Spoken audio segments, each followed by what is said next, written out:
지난 6월 더위가 한창인 날 두 남자가 계곡에서 허우적댑니다. 어머. 어이구, 빠지. 아 진짜 얘 죽겠구나라고 생각은 했었거든요. 근데 아이고. 그리고 잠시 후 계곡으로 뛰어드는 남자들. 오.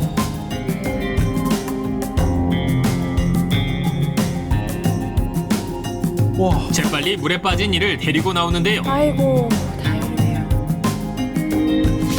그날 계곡에선 무슨 일이 있었던 걸까요? 영상 속 주인공을 만나봤는데요. 오, 안녕하세요. 최재호입니다. 오늘의 영웅입니다. 그날의 이야기를 자세히 들어봤습니다. 이제 저녁 식사를 거의 세팅을 완료하고 이제 막 저녁을 먹기 시작할 무렵에 펜션에 있는 사장님이 다급하게 달려오셔가지고 이제 좀 구해주세요라는 요청을 하셨어요. 사고가 발생한 지점은 펜션에서 멀지 않은 계곡이었는데요. 세 명이서 가장 먼저 이제 계곡 쪽으로 뛰어내려갔죠. 굉장히 다급했어요. 한 분이 먼저 빠지셨고 또 나머지 친구 일행분이 들어가서 구조를 하려고 하다가 네. 두 분이 같이 아, 저거 진짜 빠져있는 그런 위험해요. 상황이었습니다. 같이 하려다가. 한 분은 이미 물속에 잠겼다가 그러니까. 나오기를 반복하셨고 네. 옆에 있는 친구분이 조금이라도 잡아주셔서 이제 숨을 와. 가끔씩 쉴 수 있는 그런 상황이었습니다. 일촉즉발의 1분 1초가 급박한 상황. 세 명의 영웅은 구조를 위해 20초 만에 달려와 망설임 없이 물속으로 뛰어들었습니다. 혼자 이렇게 끌고 나오기가 좀 힘들었죠. 그래서 한 분이 가장 먼저 입수해서 들어올리면서 숨을 쉴 수 있도록 좀 해드렸고 같이 도착해서 끌고 나오고 네. 발빠른 영웅들의 대처로 다행히 골든타임은 지킬 수 있었지만 깊은 계곡에서 빠져나온 입수자들은 크게 놀란 모습이었고 아이고, 그럼요. 영웅들은 그 곁에서 오랫동안 다독여줬답니다. 그렇다면 그날 어쩌다 안전사고가 발생한 걸까요? 왜 못 나오신 걸까요? 당시 물에 빠졌던 입수자와 연락이 닿았습니다. 얕은 줄 알았는데 네. 발이 이제 땅에 아, 안 닿아가지고 안 닿아서. 당황을 하니까 물 먹으면서 점점 이제 빠졌을 때 당황하셨- 사람이 없었거든요. 네. 아 진짜 얘 죽겠구나라고 생각은 했었거든요. 근데 깜짝 놀라셨구나. 구해주셔가지고 되게 감사했죠.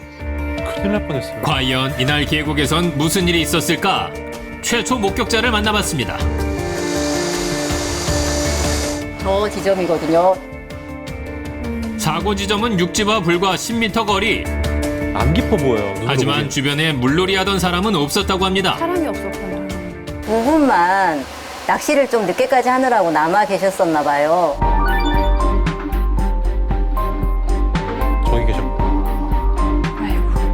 건너가실 때는 이렇게 낮은 쪽으로 건너가셨나 갈 때는. 봐요. 근데 올 때는 이제 거리가 좀 있으니까 한 가운데로 건너오시다. 빨리 가려고. 왔던 길로 되돌아온 것이 아니라 급한 마음에 직진 아. 코스로 물길을 건너오려다 사고가 났다는 겁니다. 하지만 육안으로 보기에도 전혀 깊어 네. 보이지 않는 안 계곡물. 깊어 보여요. 바닥이 잘 보이니까. 당시 상황을 이해해보기 위해 안전장비 착용 후 들어가 봤는데요. 얕은 것 같던 수심이 오. 순식간에 깊어져 머리까지 잠깁니다. 갑자기 그렇게 저렇게 안 들어. 보이는데. 와, 평평하던 깊네요. 계곡 바닥이 한 발자국 차이로 갑자기 깊어지는 것을 와, 확인할 한발 수 차이로. 있었습니다. 엄청 깊어요. 실제로 물놀이 안전사고는 하천과 계곡에서 절반 이상 발생하는데 주로 방심하는 틈에 사고가 난답니다. 네. 하지만 더 위험한 건 섣불리 익수자를 구하는 행동. 이런 위험에도 불구하고 맨몸으로 계곡에 뛰어든 영웅. 두렵진 않았을까요? 전혀 무섭진 않았고요. 제가 이제 프리다이빙 강사라서 구조해낼 수 있었다라는 생각은 있었습니다. 전문가셨군요. 다행입니다. 뿐만 아니라 구조 자격증까지 보유한 영웅. 주변에 계셔서 천만다행이죠. 네. 여름철 빈번하게 발생하는 익수 사고. 안전수칙을 준수하는 것이 무엇보다 중요한데요. 그렇다면 익수자 발견 시 어떻게 대처해야 할까요? 익수자가 있더라도 절대 물에 들어가지 않는 것이 더 좋은 방법입니다. 물에 뜨는 무엇인가 있으면 빨리 찾아서 익수자에게 자력으로 생존할 수 있도록 빨리 던져주시는 게 좋겠습니다. 익수자를 발견하면 가장 먼저 119에 신고하고 주변에서 흔히 볼 수 있는 물에 뜨는 네. 물건들을 익수자 앞으로 던져줍니다. 물에 뜰만한 건 다 던져줘야 됩니다. 이때 아이스박스나 스티로폼 박스는 내용물을 비우고 물이 들어가지 않게 밀봉한 상태에서 던져야 하고요. 네. 빈 페트병이 있다면 물을 3분의 1 정도 채운 후 던져야 부력이 생긴다는데요. 이때 저렇게 잡을 수 익수자는 숨을 크게 들이마시고 몸에 힘을 뺀 뒤 양쪽 겨드랑이에 페트병을 낀 상태로 구조를 기다려줍니다. 페트병이라도 던져서 만약 드려야겠네요. 익수자가 기절했다면 어떡해요? 헤엄을 쳐 등 뒤로 가서 겨드랑이에 손을 넣고 육지로 끌고 와야 합니다. 무엇보다 중요한 건 익수 사고의 골든타임. 익수자를 발견하면 적어도 물 위에 떠서 가라앉기 전에는 좀 구조를 시행해 주셔야 하고요. 기절한 사람이 3, 4분이 지나면 뇌사 상태에 빠지기 때문에 더 이상 소생할 확률이 매우 낮아집니다. 이번 사고는 안전장비 미착용과 더불어 계곡의 수심을 제대로 파악하지 못하고 방심해서 발생했는데요.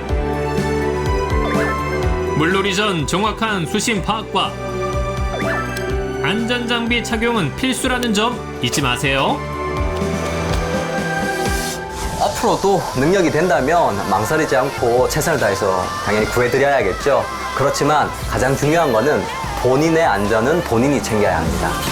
골든타임을 지켜 이웃을 구한 최재호 히어로 우리 곁에 영웅입니다.